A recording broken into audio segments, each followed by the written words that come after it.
Hei, salutare! În acest video vom vorbi despre curentul electric. Probabil e un pic mai ciudat pentru că n-am mai vorbit despre asta aici pe canal, însă e ceva cu ce mă confrunt aici la sat unde ne-am mutat. Avem câteva luni, avem vreo 5 luni de cât stăm aici și ce am observat este că se ia curentul destul de frecvent și mai ales în ultima perioadă că e toamnă și... nu? E toamnă sau aproape toamnă? Ce e? Toamnă, în fine. Plouă mult, de fapt sunt furtuni și se ia curentul, revine și mi-e frică să nu se ardă frigider, adică totul e pe curent aici, frigider, climă, încălzire, tot. Și atunci am găsit o soluție, sperăm să și funcționeze. Acesta este un releu de protecție împotriva tensiunilor sau împotriva oscilațiilor de tensiune. Adică, probabil știți că se spune când se tot ia curentul, scoate din priză să nu se ardă televizorul, frigiderul, mașina de spălat, centrala și mai departe. Din cauza oscilațiilor de tensiune, că îți vin mai mulți volți decât ar trebui să vină, ți se arde lucrurile prin casă. Și atunci este soluția aceasta.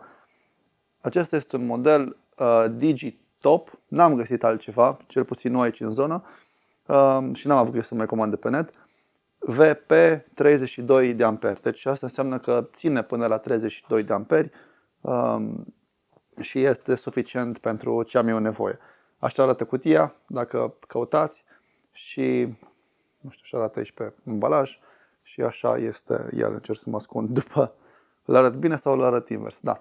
Dacă toți suntem aici, o să vi-l arăt așa, să înțelegeți mai bine cum și funcționează. Practic, după ce îl voi instala, va apărea aici pe ecran, vor apărea volții, tensiunea pe care o avem și se poate regla la cât să decupleze. Adică chiar dacă avem o tensiune mai joasă, decuplează, adică oprește curentul, și dacă avem o tensiune mai mare, din nou oprește curentul. Așa, deci practic eu nu rezolv problema cu opritul curentului, ci doar rezolv problema cu protecția împotriva tăcărilor, să strige ceva prin casă, nu? Ok, avem acolo panoul de curent, hai să întoarcem aici. Așa, deci acolo avem panoul. Așa, hai să dăm și un pic de boost. Super. Ok, deci îl voi pune acolo în partea stângă. Mama mia, ce se mișcă chestia asta. Hai să vedem dacă fixăm. Ok, hai că revenim. Super. Uite, acolo undeva, nu reușesc să vin și cu degetul, da. Acolo îl voi poziționa în fața siguranței generale și după aia acolo mai este un diferențial. Bun, hai să trecem la treabă. Panoul și am oprit curentul, deci nu mai avem curent, putem lucra liniștiți. Aici avem aparatul și îl vom conecta așa. Aici vom pune neutru și din coaci fază, intrare și ieșire. Ok? Hai să vedem ce e asta. Prima dată desfacem aici, nu știu dacă e bună șurubelnița asta. Pică mică, ba, e bună, uite.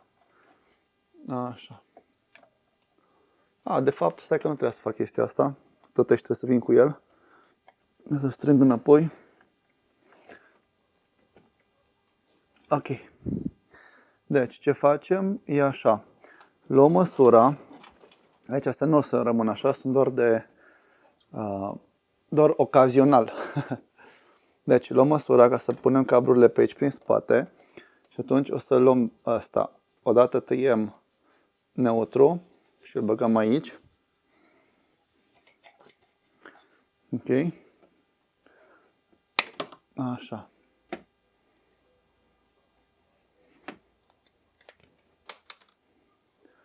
Asta e unul și celălalt unde s-a dus?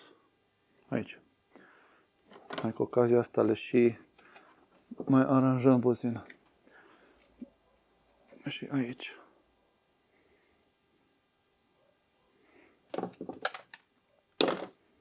Ok. Deci, asta e neutru.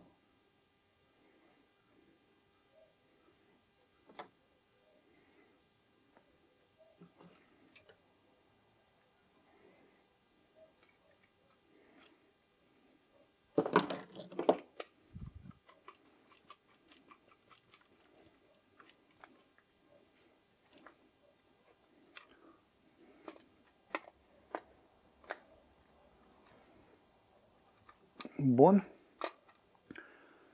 Deci la 1 am pus neutru și dincolo punem faza. Faza fiind cu negru. Să măsurăm să fie cam egal. Aici.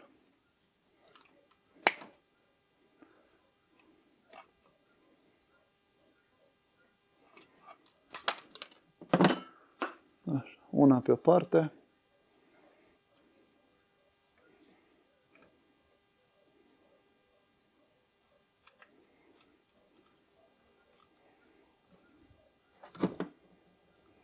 Invers, de fapt.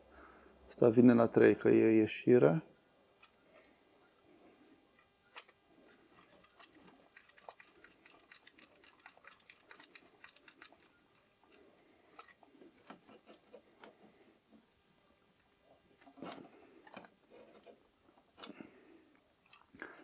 Ok, și la 2 punem faza asta care e intrare.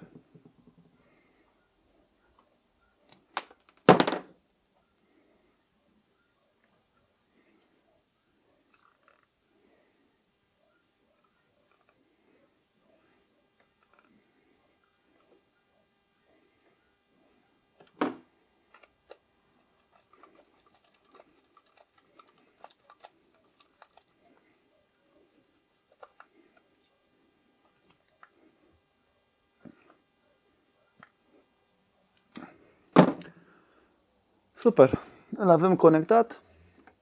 Hai să vedem și dacă funcționează. Îi facem un lock, împingem astea puțin mai încolo, îl poziționăm aici.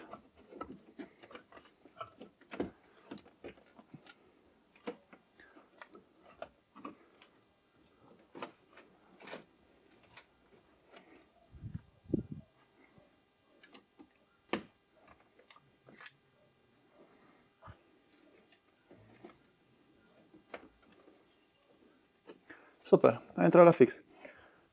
Bun, mă duc să dau drumul la curent și revenim.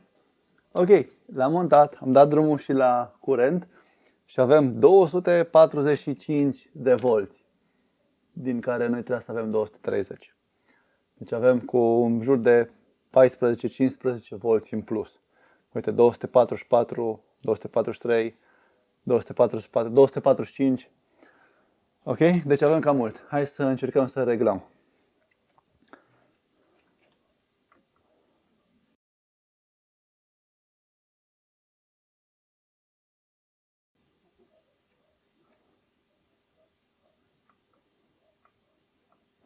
Deci, din setările standard am observat că este setat ca atunci când ajunge la 170 să decupleze și când ajunge la 250 din nou să decupleze. Am să încerc să-l mai scad puțin și cel puțin să mai urc tensiunea minimă, pentru că 170 este cam puțin și este pericol mare. Bun, am să mă uit puțin în manualul de instrucțiuni, pentru că nu știu exact cum se folosește și revenim.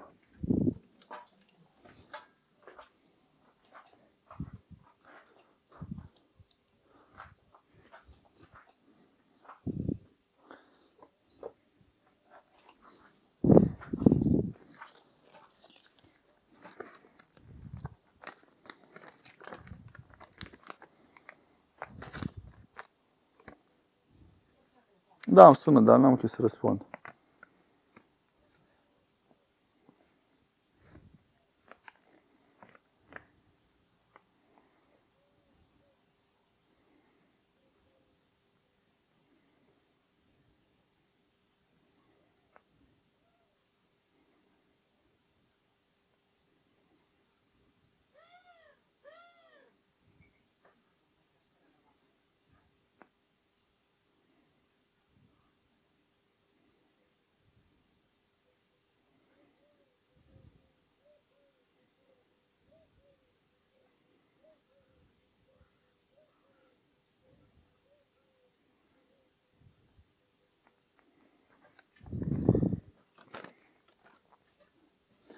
Ok, am găsit și cum se reglează. Deci, venim aici și ținem pentru limita inferioară. ținem apăsat pe săgeata în jos, să setăm limita inferioară și acum putem să o ajustăm. O să urc la 200.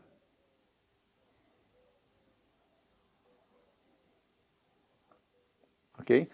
Deci când ajunge la 200 să decupleze, trebuie să aștept pentru că este un punct aici care pulsează și când termină de pulsat putem să trecem și să reglăm cealaltă tensiune. Ok? Și acum să modificăm tensiunea de top, tensiunea maximă. Ținem apăsat pe săgeată în sus și după aia setăm. Am să pun la 200, ținând cont că e la 200, o să pun la 248. La 248 să decupleze. În mod normal aș fi vrut să fie mai puțin, însă dacă el în momentul de față stă la 244-245 de volți, suntem prea aproape ca el să sară. Uite, avem 246 de volți, ceea ce e mult. Nu știu de ce se întâmplă chestia asta, nu știu dacă cineva mai a observat acest lucru, însă nu e normal. Okay? Deci tensiunea la priză, să zicem, trebuia să fie de 230 de volți. Bun, super. Atât pentru acest video. Dacă aveți întrebări, scrieți acolo în comentarii, am să încerc să vă răspund. Și da, spuneți-mi dacă vreți mai multe videouri despre chestii din astea, despre curent sau eu știu. Ok, gata, nu ne mai lungim, pa, pa, nu uitați să dați un subscribe și like.